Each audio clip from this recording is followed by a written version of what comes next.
আসসালামু আলাইকুম সুপ্রিয় দর্শক মণ্ডলী, আপনারা দেখতে পাচ্ছেন যে রাত্রেবেলা চারা ডেলিভারি চলতেছে।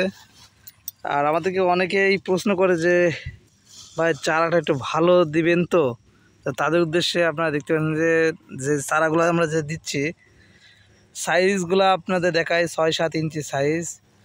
তবে প্রত্যেকটা চারা কিন্তু আপনার শিকড় ছেড়ে দিয়েছে, এইগুলার রেস্টের চারা বলে। দেখতে পাচ্ছেন 500 পিস চারা ডেলিভারি করা হবে এখন। এগুলো সব সুন্দরবন কুরিয়ারে আমরা আজকে দিয়ে আসবো। চারাগুলো একটু ঢকের কিনা এটা একটু দেখায় আপনাদেরকে, একটু ভালোভাবে দেখাই। দাদা একটু ভালোভাবে চারাগুলো একটু বুঝাই দিন। এই চারাগুলার একটু গুণাগুণ সম্পর্কে একটু বলেন, বুঝছেন? এই চারা আমরা মারিয়ে দিয়ে গুছাই এরকম মানে মাটিতে বিছিয়ে বিছিয়ে দিয়ে ছায়া জায়গায় দিয়ে দিই। দেওয়ার পরে দেখেন গুঁড়াতে নতুন শিকড় ছাড়াবে, ছাড়ানোর পরে এটা আমরা লাগাই দিই। লাগাইতে সাথে মানে কীটাগুলো যে 2-5 দিনের ভিতরে সেকেন্ডে গাছ খেপে ওঠে। আর আজও আর সেকেন্ড মাটি থেকে মানে ভুঁই থেকে তুলে লাগালে আর সেকেন্ডে গুঁড়ার মাটি দিয়ে দেয় না, শিকড় দেয় না, শিকড় দিয়েছে না, রোদই মরে যায়। একবার আমরা শিকড় ছাড়িয়ে নিয়ে এটা লাগাই, রেস্টে রেখে দিলে শিকড় ছেড়ে দেয়। এই যে দেখতে পাচ্ছেন।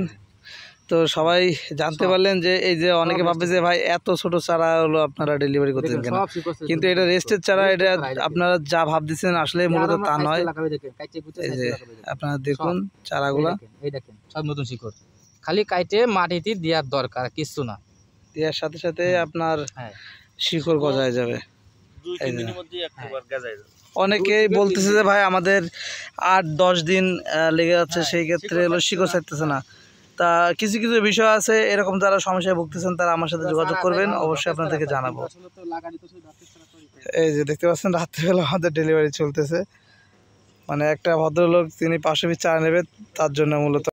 এই যে দেখতে পাচ্ছেন বস্তায় চারা দেওয়া কমপ্লিট। এখন আমরা সুন্দরবন কুরিয়ারে নিয়ে যেয়ে বুকিং দিয়ে দেবো।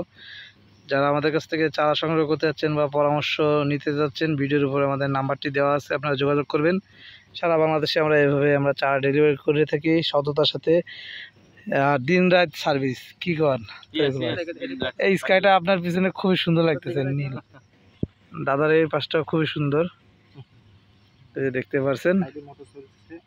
সাইডে আমাদের মাঠের ভিতরে ওই যে দূরে মোটর চলতেছে, সেই রকম পরিবেশ। হ্যাঁ ওইটা হবে না, থাক চলেন বের হয়ে যায়, যেহেতু বাংলাদেশের অবস্থা খুবই খারাপ। রাসেল ভাইপারেরও ভয় আছে মাঠে ঘাটে রাত্রেবেলা। তো আপনাদের অতিরিক্ত ইমার্জেন্সির কারণে মূলত রাত্রে আমরা চারা দিচ্ছি, নাহলে দিতাম না। এই যে আইল তো চলেন, এই যে সাইড দিয়ে আইল দিয়ে উঠে যান। তো এখন আমরা কুরিয়ারে যাব। সবাই ভালো থাকবেন, আল্লাহ হাফেজ।